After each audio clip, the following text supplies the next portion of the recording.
You know what really chaps my tuchus? Leaving something to marinate all day only to take it out of the oven and it's got the consistency of a snow tire. Not anymore, my friends. Introducing the Meter Plus, the world's first truly wireless leave and meat thermometer with a water-resistant stainless steel design. I mean, this thing is a thing of beauty. It is designed with internal and external temperature sensors to ensure the perfectly prepared meat for any meal. The charger includes a built-in Bluetooth repeater, allowing range to extend up to 165 feet. That's over half a football field, fellas. The companion app, available for iOS and Android, provides recommendations for meat preparation, tracks finish and resting time, and saves cook history. Don't be stubborn, grill masters. This is a necessity for amateur cooks. Go to meter.com, get yourself a meter. Perfect cook every time. Let's go. Bye. 3, 2, 1. Good morning and welcome to your Tuesday edition of the Morning Jog. My name is Matt Cohan. I'm joined as always, Robbie Berger, Francis Ellis. Hello. Dude, I never realized that you say Tuesday. That's how my that's a dad said thing. it, dude. That I could thought be it was like a somewhat of a Boston Northeast thing. Is it? Yeah, it's It could. folksy. You Boston people are pretty fucked up. I gotta tell you. It's not false. Oh my God, dude. Pretty You fucked should see up. my closet. All right, Bet fellas. it's small. Bet it's real small. Okay, keep going. It is. Actually, I don't live in New York anymore like Francis, like you, so I have a nice, spacious apartment. Yeah, my apartment in New York is spacious. I don't know why you would assume otherwise. I know. You have it is spacious, dude. You got fucking You gotta come. He pays $8,000 a month. Yeah, You it's a gotta fucking- come at me with more than that. If you expect me to, I'm not gonna fucking bend the knee to that kind of lowbrow humor. that's an ADT system behind you, France. Yeah. Yeah. Well, this wood here, this is reclaimed wood. Yeah. Fuck off. This is something we're going to kick off today's show with something you might know something about, a little white collar crime, Frank. You guys may remember in February, the former financial CEO Douglas Hodge was sentenced to 9 months in prison for paying $850,000 in bribes to guarantee his children's admittance into USC and Georgetown. He was sentenced to Otisville Prison, a haven for white-collar criminals like Billy McFarland, Mike Sorrentino, and Trump's former lawyer, Michael Cohen. Forbes once named Otisville one of the top 10 cushiest prisons in the United States.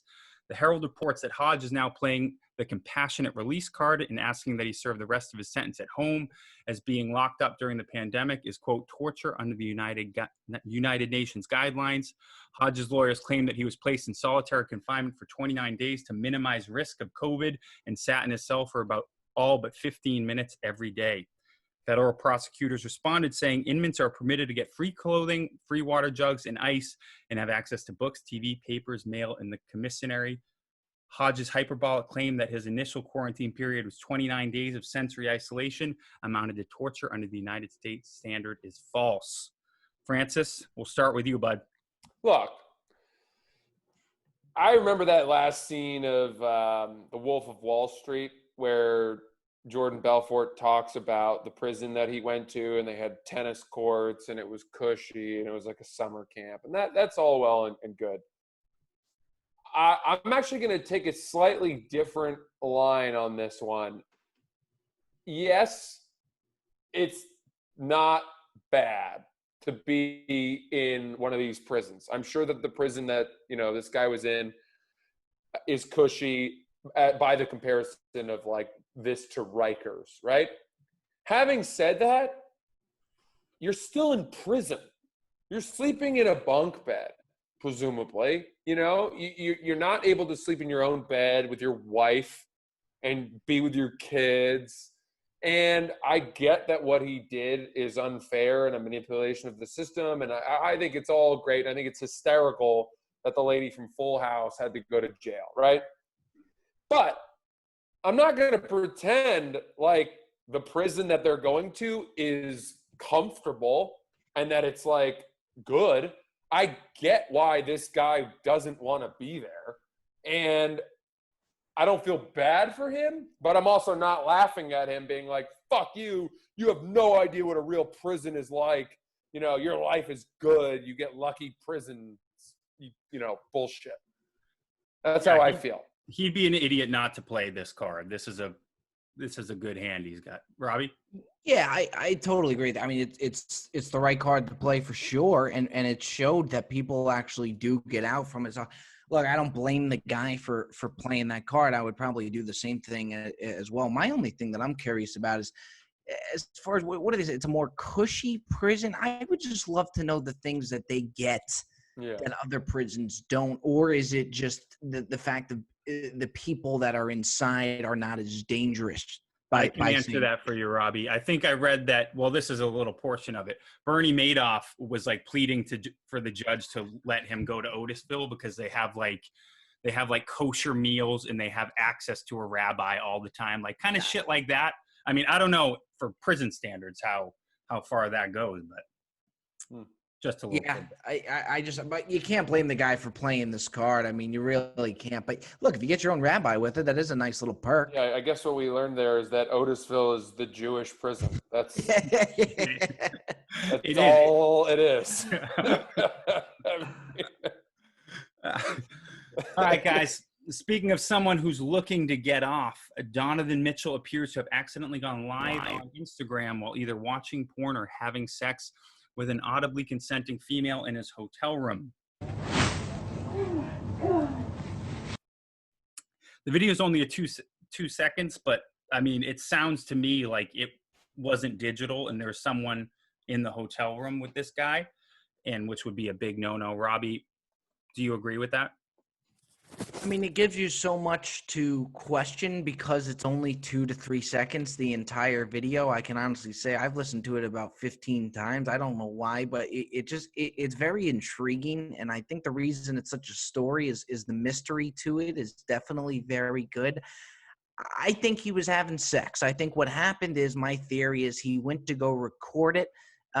Did Instagram live by accident. Maybe he went to go to the camera roll. I don't know. I do think that it was absolutely him having sex though. And I'm interested to see if he comments on it. Yeah. Camera roll. I didn't even think of that. Francis?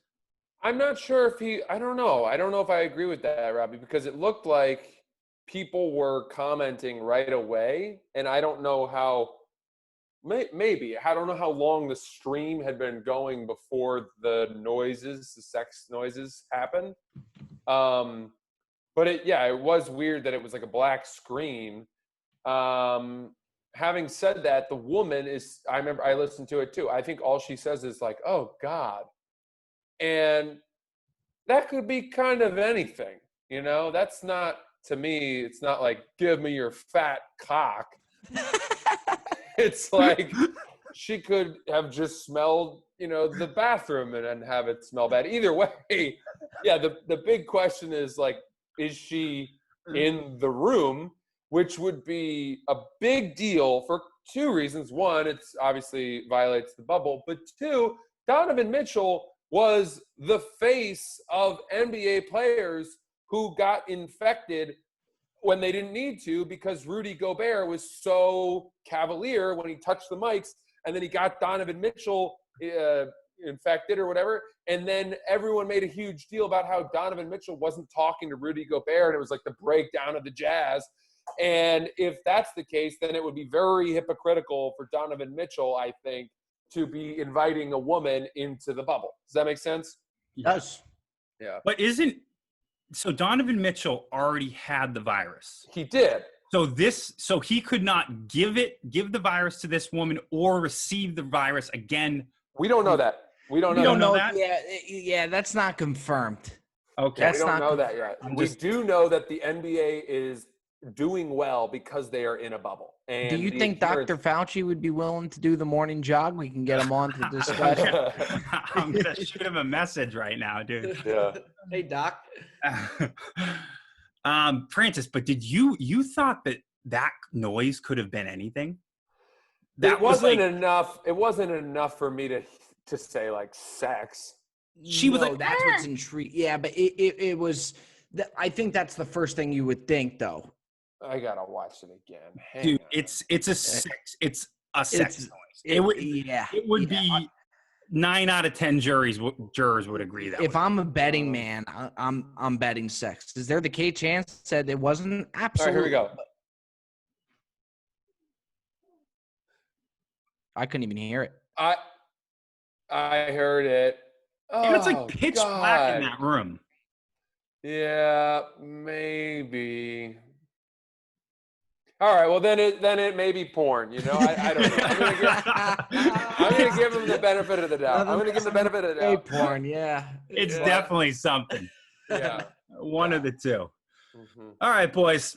Some interesting news coming out of the NFL this week. Mike Florio is claiming that the NFL will likely move games from Sunday to Saturday if college football doesn't proceed this season. It's unclear whether the games will be broadcast, streamed, or distributed on a pay-per-view basis, but the league likely would backfill the vacant Saturday windows with NFL content. The easiest approach of this would be to treat each Saturday like late season triple header. The league staged in 2019 a game at 1 p.m., 4:30, and 8:15.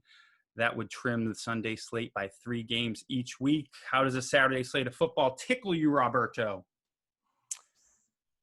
I don't know. I really can't decide on this, on whether or not I would want it Saturday. And so the whole point, even with the weekend, I just look forward to Sundays so much. And the only bad thing, too, is once football was over, it's like, all right, fuck, tomorrow's Monday, which means Saturday would just be such an incredible day. It really would. But I hope we can get it to where, even like when the Thursday night, it gives you something to look forward to. Do 1 or 2 games on the slate on a Saturday and then bump it to Sunday games as well. This way we get the best of both worlds on every end of the spectrum. I completely agree, and I think your uncertainty is the right instinct, because I don't know how. My first thought was like, oh, sick, football on Saturday. Now you can get drunk and watch the games and not worry about having to, not get the Sunday scaries. And then I was like, well, Sundays, you almost look forward to that excuse to lounge and kind of do nothing on Sunday because there's football on. And without that, all of a sudden Sunday becomes a full day of looking ahead to the week. Now, all of this is irrelevant because that whole getting shit-faced at a bar and watching games, who knows if that can happen on Saturdays or Sundays either way this fall.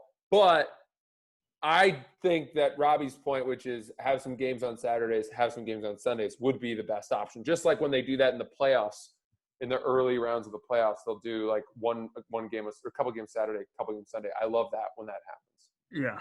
I think there's also a high likelihood that like this season isn't going to be played. So I feel like all of these reporters are going to go heavy on these sources claim for the season, knowing good and well that there's no season to be had, and then just, get the clicks and, Very true. It's funny. I had the same thing, though. It's like at first I was like, oh, fuck yeah, football on Saturday. And then you kind of stop and you think a little bit. And then you think, oh, shit, maybe you don't want it on Saturday.